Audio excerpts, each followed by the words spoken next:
Hi, I have the pleasure of sitting down with Angela, the regional director for the Sequoyah Regional Library System.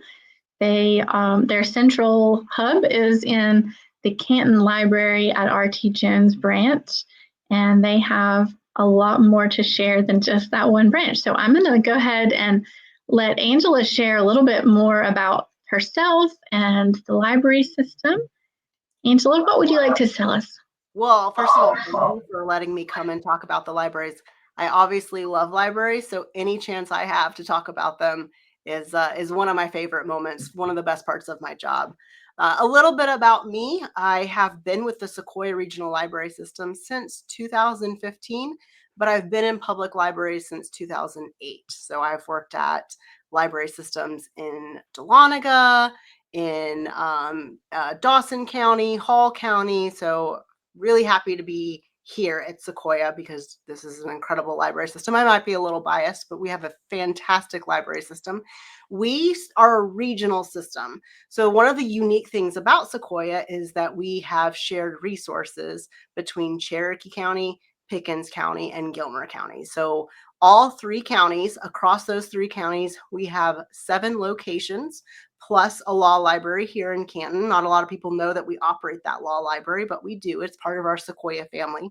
So we are able to offer a ton of services to a variety of communities across those 3 counties and across all of those locations. So we like to say one system, multiple locations when we're talking about our regional library system. So because we are a shared regional library system, that means that the card that you get down at Woodstock is going to work all the way up in Gilmer.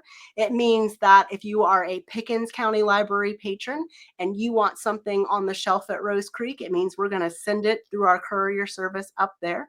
And we go beyond our walls of the 3 counties. If you need a book that is all the way in St. Simons, we're able to tap into the Pines Courier Service, which is the statewide lending service, and get those books. So we have great things happening in our 3 counties, but because we're a regional library system, we're able to access materials and services from across the state. So it's really a fantastic state to have a library, and we work really hard at Sequoyah to make sure that every card holder is able to take advantage of everything offered. That's fantastic. Yeah, my boys and I have been using the library for a really long time, and the hold system to bring books from other locations has been fantastic. It's amazing. And I tell you, sometimes it goes really fast. Sometimes I put a book on hold and then I think that I have a little bit of time before it shows up, and it'll be there in 2 days. So it is wonderful having the shared resources. So, as you are aware, we serve a lot of homeschool families in our network. What would you guys say would benefit homeschool families the most from your library system? Yeah, there's a lot. I was thinking about this question, and it's almost a little bit endless, but I'm going to try to cap it on what we can talk about. The first thing that comes to mind when I think about Sequoiah's ability to support our homeschool families is our enriched access program. And I know a lot of our homeschool families already take advantage of this. This program is amazing. It is offered to educators and organizers of community groups or service groups. It is for our K through 12. It's through our public, private. It's for licensed childcare centers. It's for our homeschool parents and our homeschool guardians in our service area. It's for educators who live outside of our service area. It's our way of it does exactly what its title says. It enriches access. It identifies these unique population segments that we serve, and we look for ways to make sure that the access that they have is a little bit more than a standard card holder. We also have programming. One of the wonderful things we have at Sequoyah is our programming of all ages, our young adult, our youth, our teen, our adult programs. We've got family and lap sits, which a lot of people, when they think about story time, they think about babies. But one of the things we do great is we have family story times, sometimes in the evening, sometimes on Saturdays. And these can be enjoyed by children up to 10 and by the entire family. And they usually incorporate so much more than just a story time. You've got a craft element, there's discussion, there's some type of interactive play most of the time. So we love our early literacy and our family lap sit story times. We also grow our knowledge-based programs. And these are programs that we really kind of focus on what you would say lifelong learning. They often fall into a STEAM or STEM. I never know which one we're going with, but the STEAM and STEM categories, you can find these knowledge-based programs. So this would be things like Lego Labs, very popular with our Lego Labs. We've got reading dog programs, so our homeschool families can take advantage of having another way to encourage reading with their children by having them come to multiple locations and reading to one of our therapy dogs who lovingly sit and listen to every word that the child has to share. We've got various STEAM programs such as gardening. We have our seed libraries. We have art. We have engineering. We do coding. So I like to think that we're able to support the homeschool curriculum with these programs. And you know what? If we don't have it, our staff is very responsive. The whole point of our libraries is to be reflective of our community. So if there's a program you'd like to see, start a conversation with one of our staff members. And, there's a good chance if we have some energy behind it, we can make something happen. So those are like the educational ones. But then we also have social programs. I mean, a lot of what we do is educational, but we also like to have fun. So I think we're able to support an environment for kids and teens to socialize. We have we've got board games, we've got Pokemon clubs, we've got holiday programming, we've got video game programming, we've got arts and crafts. I know we just had Sequoyah Con, and there was all sorts of crafts options that teens could gather and work together. So again, supporting through having opportunities for socializing and interaction. And then we also have that's all that I've talked about just happens inside of our buildings. But one of the great things we have started to expand is our outreach services. We actually have an outreach vehicle. Her name is Dot. So if you see her, you can say there, you got a spot, Dot. That's what we like to say. But Dot offers this opportunity to have programs outside of our location. So local parks. We've got programs down at Etowah Park, right here off Brown Industrial.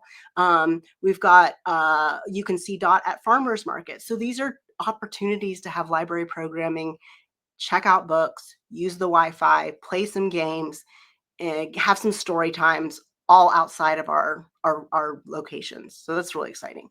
In addition to all the programmings, we have digital resources. And I definitely think of our homeschool families when I think about our digital resources. Our main one is Galileo. And this is it's a shared, you can access it from the Sequoyah Regional Library website, but this is a shared online library throughout all of Georgia. Galileo, it stands for Georgia Library Learning Online. It lets you access virtual library operated by the University System of Georgia. You're talking about a multiple collection of databases, abstracts, full text, everything you could want to access, including the AJC. You can access the AJC, without having to pay for a subscription. You've got consumer reports in there. You've got a ton of scholarly articles and journals that you can access without having to pay. So when I think of homeschool families, I definitely think about Galileo and how much that can support the curriculum. We also have Libby. Libby is our platform for ebooks. So this allows you to download and browse e-audiobooks, ebooks, and digital magazines, the more popular type magazines. But again, there's definitely content for our, school age population. Within Galileo, we also have Explora. This is a platform designed for K through 12 students that lets them browse topics of interest or search for topics of their choice. And within those searches, they can limit results by source type. So you can pull up news, biography, magazines, and you can even search by Lexile range if that's something that the curriculum wants to support. We also have Learning Express. This is an interactive online learning platform featuring over 700 practice tests. So these are workplace skill improvement, career certification, licensing preparation, college entrance and graduate school admission exam preparation. So again, all of this at your fingertips with the library card. And I'm going to keep going. I'm going to keep going. We've got Mango Languages. So if you are looking to have some type of language learning, Mango Languages is the library version of Duolingo. It's over 70 languages. You can create your account. You have a course that becomes available to you, and it provides on-the-go learning too. It's great because if you find yourself you're not always in front of a desktop, it's scaled for mobile learning as well.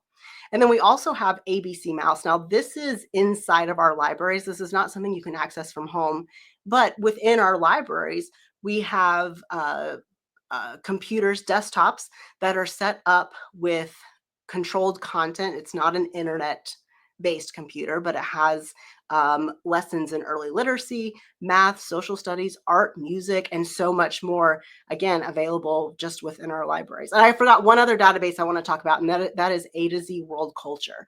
This lets you explore countries' culture resources, and you can actually select to where you can compare countries. So you can take two countries, put them side by side, and explore their economic development, their population, climate. It's really incredible. So that's what we have happening online.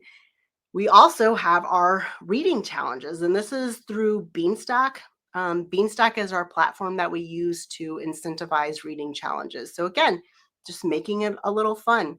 Our year-long challenges, or challenges that you can expect to find, would be our summer discovery and winter literacy. But every month, our programming manager is putting out challenges that have to do with science, or spring. Like I think we have one right now that just celebrates spring. So these are just fun ways to make reading a little bit more interactive. You can log your pages, you can log your books that you're reading, you can log your minutes. So just a lot of fun ways to kind of come at reading in a different approach. For our older students, we have our teen advisory board. So if we have homeschool parents that are looking to ensure that their children have leadership, or have an opportunity to develop leadership skills, we have a teen advisory board, I love the teen advisory board because it operates like a library board. So our teens really get to see what it looks like to have this foothold, to have this base in our government. Like, what does it look like to make decisions? And they do a report to our regional board, so they really get to see how government works. They get to see how being on a board works, how the positions, what does it mean to be a chair? What does it mean to be a secretary? What does it mean to be a treasurer? And they're able to develop those leadership skills. This is a year-long program, and applications for our 2025-2026 school year will open next month. So this is a good time to be talking about that. So if you have teams that you're looking to get those skills developed, this is definitely the time to talk about it. And the last thing I'll mention, I could go on and on forever about how we support, but the last thing I am very excited about, I always like to mention it, and that's our experience passes. When I think about our homeschool families, I think about the extras, like like in the K through 12, how they would have field trips. We've got experience passes locally. They can these items check out like you would a book. You could check this item out, and it gives you admission to these unique places, such as the Atlanta History Center, the History Cherokee Museum here in Canton, the Michael C. Carlos Museum at Emory, the Macon Museum Pass. We have a Computer Museum of America. I didn't even know that there was a Computer Museum of America here in Roswell, but we have the pass for it. So those are the museums we offer. When you're looking at ways to explore nature, we have the Atlanta Zoo Pass. This is a pass you check out, which gives you admission for 4 people to Zoo Atlanta. That's a big money saver. We've got a pass to Chattahoochee Nature Center. We've got state park passes and a Go Fish Center pass. And the Go Fish Center is in Perry, Georgia. It's it's a little far, but I have heard it is a very, very amazing aquatic experience, something to check out. So we've got museums covered, we've got nature, and we also have the arts covered. We've got passes to Woodstock Arts, the Shakespeare Tavern, the Alliance Theater, and Center for Puppetry Arts. So again, I just threw a lot at you, but we have so much to offer when it comes to supporting our homeschool families. Yeah, wow. I mean, that was quite a list, and I'm a little jealous that we don't offer quite as many of that. There's so, and all of it's for free, which is just All of it incredible. for free with your library card, and that's all you have to have. Now, it may not always all be available right away, but yeah, you have access to all of it with a library card. Yeah, so great. Um, I understand. I have requested before some books. Would you like to tell us a little bit about your book request options? Absolutely. This is, I think one of the things is we want our we so want our libraries to be reflective of the community. So when it comes to the services we offer and the programs we offer and the books on the shelves, we love having community recommendations because we want to have the books that the community needs. So if you go to our website and you click on contact, that's in the upper left-hand corner, it'll take you to this great landing page with all sorts of opportunities to connect with the library and share. And one of the option squares on that page is suggest a title, and it's actually just that simple. You can just click on that square, and you'll be able to share. If you're looking for a specific title, or maybe sometimes it's a learning gap, like maybe you noticed we didn't have a specific knowledge base of like health books or something on our shelves. So you're able to select it that way too. And of course, if you would rather, you can always speak to a staff member. All of our staff members are tied to that same suggestion option where they can suggest titles. We're not always able to buy everything. And sometimes we can't buy it, but we're able to find it somewhere else, right? Sometimes when someone suggests a title, we're able to get it from another library within our system or within the state, or sometimes from another lending library. But yeah, we love having book recommendations because that really is important, that our shelves are filled with what our community wants to see. Absolutely. Yeah, that's great. And there's a few books that my kids absolutely love that we requested, and they always check them out whenever they can. So I love that. it's I love great. that. I think it's really Um, fun. I think it's really fun to see the process of asking for a title, and then it shows up. I think that that's a wonderful thing that we get to have a lot of people experience. And I want to say it's not just for our print collection. If you see an ebook that you want to have, or an e-magazine or a print magazine, like, it's not just about the books. If there are other things, we offer so much more than books, right? I just did a wonderful list of all the things. So yes, we want the book recommendations, but we also want to hear about the electronic resources that you need that you don't have access to, or the the uh the music, or the whatever. I mean, it can be anything. We want to have the things on the shelves that the community wants to use, for sure. and your community rooms, you have been really generous to us in the past, and um, in allowing us to host events. And those community rooms are available for people to borrow upon request. There, of course, the calendar has to be managed orderly, Yes. but we do really appreciate that. Is there still the feeling of we're in the library, or is that not really the case any longer? That's a great question, and the answer depends on where you're at. I definitely think libraries aren't the hush hush place that they used to be. We certainly have libraries like here at RT Jones. This is our headquarters library. It's one of our bigger locations, and we have rooms that are designed to be more quiet, right? You can close the door. It has the sense of being a more closed off space.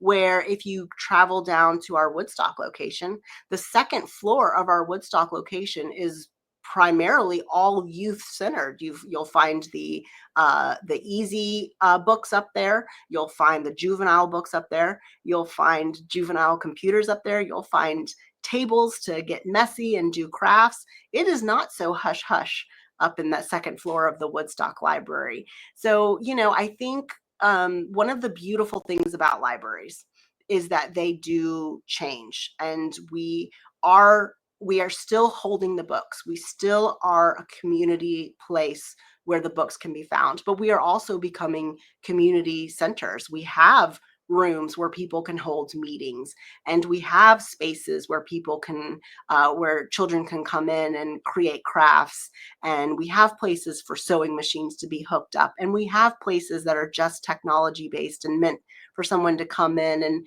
someone who needs to have some quiet time with a laptop and get something done. So I think one of the best things about our libraries is that we kind of offer this ability to be flexible. So it might be, during the school day, it's a little quiet, but come 3 o'clock when the schools get out, or when we have a children's program, or maybe in the morning when we're having a Lego time, it might be a little bit louder. And, we hope to utilize those conference rooms, our smaller, what sometimes people call study rooms. Those are the places where we encourage the quiet. But definitely in our bigger spaces, you're gonna hear some noise. And you know what? We kind of like it that way, because we know we're being used if we hear the noise. I appreciate that perspective. That's great. Yeah. So going back to the enriched access, would you like to share a little bit more about the benefits for some of our teachers in joining that program? Absolutely. I'm probably going to repeat myself a little bit, but the program is meant to provide the user with advanced privileges. So these advanced privileges look like extended checkout periods. Right now, if with a typical library card, a checkout period is 2 weeks. And I don't know about you, Angela, but those 2 weeks fly by for me. I check out a book and and then I get an email that it's due, and I haven't even cracked the cover yet. So, we have a lot of people, a lot of our families, especially our homeschool families, are checking out a lot of material, and 2 weeks doesn't quite cut it, especially if you're trying to, I would imagine, especially if you're trying to build a curriculum and ensure that these materials are available to you. So one of the privileges to enriched access is extended checkout periods. The other is increased checkout quantity.